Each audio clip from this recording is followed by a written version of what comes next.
네, 안녕하세요. 백가축입니다. 네, 추석을 잘 지내고 복귀를 했죠. 네, 추석 내내 이슈가 중국 혼다그룹 파산 임박, 네, 리먼 사태 재현이냐 아니냐, 네, 이런 문제들. 네, 어떤 내용인지 좀 보겠습니다. 네, 중국계 강둥성 선전시에 본사가 위치한 부동산 개발 회사죠. 네, 2020년 기준 중국 건설사 중 자산 규모 1위. 어, 현 부채가 1조 2천억 위안, 약 3천억 달러고요. 중국 1년 GDP의 2%, 2020년 말 총부채는 1조 1,500억 위안, 하나로 350조 원. 네, 삼성전자 시총보다는 좀 작지만은 부채만 이 정도가 어마어마한 거죠, 사실. 네. 매일경제 기사죠. 네, 보면은 미국 증시가 좀 안 좋았다. 네, 좀 밀렸다. 한때는 3.42%까지 나스닥 지수가 밀렸었는데, 네, 좀 만회를 해가지고 1.78%, 나스닥은 2.19% 떨어진 상태로 장을 마쳤고, 23일 도래하는 채권 이자를 내지 못할 수 있다는 우려로 3% 이상 홍콩 증시는 하락 마감했다. 내용은 간단하죠. 홍다가 파산하면 부동산 개발 회사 레버리지를 껴서 파산하면 350조 정도 띄어서 투자 은행들이 같이 파산을 할 거고, 그럼 뱅크런이 일어날 거고, 리먼 사태가 재현될 거다. 관련 기사들 논조를 보면 리먼 사태까지는 가지 않을 거라고 기사가 뜨고 있는데, 예전에 2008년 리먼 사태 때도 그랬죠. 네, 뭐 우려가 그렇게 심각하지 않다고 계속 기사가 나오다가 리먼 사태는 2008년 미국 투자은행 리먼 브로더스 비우량 모기지론이죠. 네, 모기지론을 대출하는 회사였는데 이게 파산을 함으로써 전 세계적으로 어마어마한 그 금융 위기를 만들어냈었죠.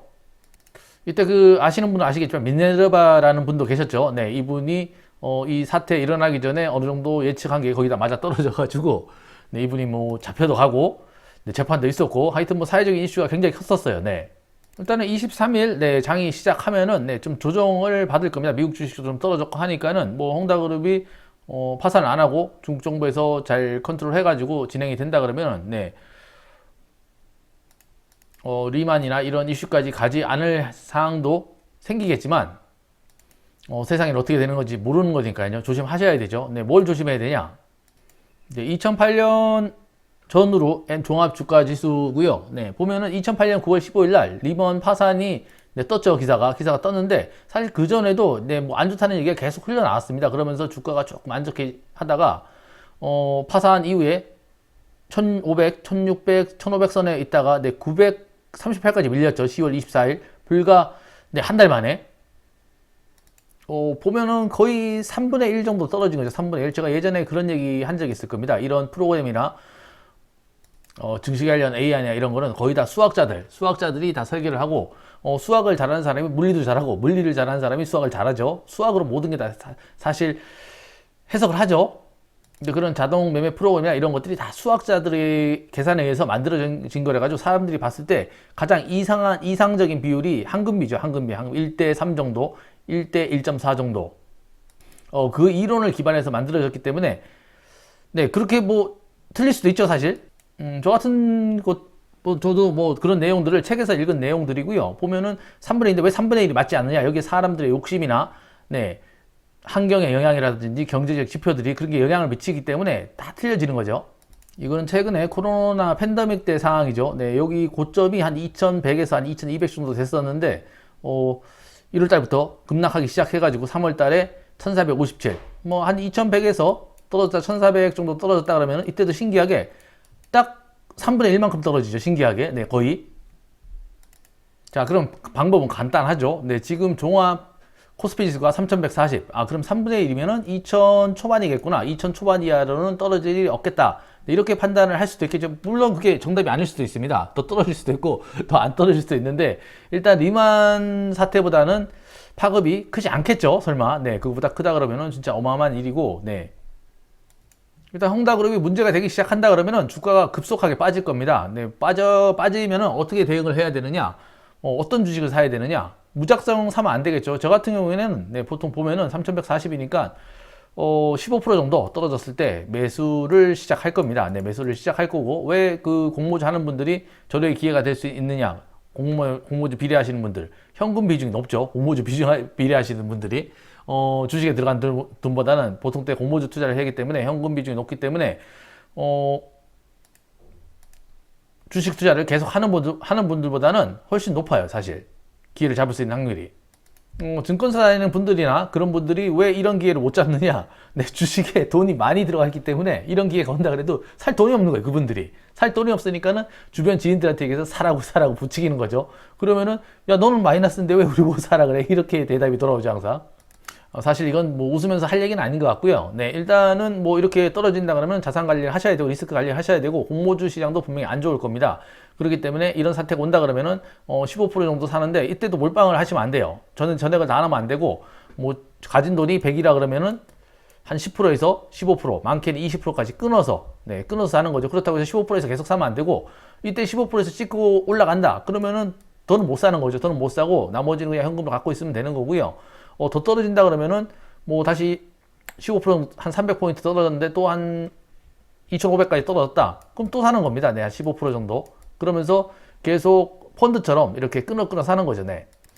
그럼 결과로는 한 2년, 길게는 2년. 뭐 코로나 때는 굉장히 빨리 올라갔죠. 네, 저 리만 때도 3년까지는 안 걸렸어요. 제가 예전에 심심할 때 한번 미국 다우존스 지수 존스를 한 30년 정도를 계산을 해본 적이 있는데 고점 대비 30% 빠졌을 때 한 6번인가? 2010년 정도에 계산을 했었는데 6번인가 7번 정도 있었는데요. 30% 빠진 이후에 다시 올라올 때 아무리 오래 걸려도 3년 안에는 다 올라왔습니다. 원래대로 다 올라왔고 그 정고점 이상으로 다 올라갔기 때문에 그럼 뭘 사야 되느냐? 개별 주식을 산다는 건 좀 무리가 있고요. 개별 주식을 사고 싶은 분들은 대장주를 사셔야지. 대장주 무조건. 우리나라 대장주, 삼성전자, 현대자동차 이런 것들 대장주를 사는 게 유리하고 그게 리스크가 있어 보인다. 그럼 무조건 ETF를 사는 겁니다. ETF 같은 경우에 코덱스 200이나 코스닥 150 ETF 종목을 산다 그러면은 뭐 한 1년에서 길게는 2년까지만 버틸 수만 있다 그러면은 분명히 코로나 때도 보시다시피 저점에서 사가지고 고점에서 팔면은 2배가 됐죠. 근데 이런 그 코스닥 200이나 코덱스 150은 더 올라요 사실이요. 왜 더 오르냐 그러면은 떨어지는 종목은 더 떨어지는데 오를 때 오를 종목은 되는 종목가 되죠. 그런 거 많이 경험해 보셨을 겁니다. 네. 근데 하여간 뭐 23일부터 증시는 분명히 충격을 받을 겁니다. 충격을 받을 거고, 파산을 시켜버린다 그러면 더 큰 충격이 오겠죠. 중요한 거는 절대 당황하지 마시고 대응만 잘하면 되니까는, 하락시 분할 매수. 근데 하락이 뭐 1%, 2% 떨어졌다고 뭐 3%, 4% 떨어졌다고 매수를 하면 안 되고요. 크게 보고, 뭐 펀드 매수하듯이, 매수를 하면 될 것 같고, 1년 이상 장기, 1년, 2년 정도 보고 매수를 하면 될 것 같은데, 요즘 같은 경우에는 뭐 정보가 굉장히 빠르기 때문에 이렇게 오래 가지는 않을 것 같아요. 제가 봤을 때도 뭐 6개월에서 1년 내에 다 끝날 것 같고요. 현금 비중을 당분간 높여라. 그렇다고 해서 뭐 기존에 있는 주식을 매도하라 마라고는 말씀드리기가 조금 곤란한 부분이 있죠. 사실 저 같은 경우에도 조금 비중이 있긴 한데 정리하진 않을 겁니다. 정리하진 않고 떨어졌을 때 추가 매수를 대응을 해가지고 뭐 기존 주식을 매수를 하는 게 아니라 ETF나 지수 상품 위주로 매수를 해가지고 장기적으로 플러스를 만들어야겠죠. 최근에 주식 시장에 들어오신 분들은 이런 경험이 없어가지고 예전에 그 2008년 리만 사태 때는 뭐 하루에 10%, 15%씩 플러스 마이너스 왔다 갔다 한 적도 많아요 사실. 천국과 지옥을 왔다 갔다 한 적도 많으니까 절대 당황하지 마시고 내려간 만큼 뭐 골이 깊으면은 산이 높다는 얘기가 있죠. 증시격언에. 그런 것처럼, 절대 당황하지 마시고, 이런 기본적인 데이터를 어느 정도 생각하고, 대응을 하면 될 것 같습니다. 영상이 도움이 되든 안 되든 구독과 좋아요 부탁드리고요. 오늘도 건강하루 되십시오. 고맙습니다.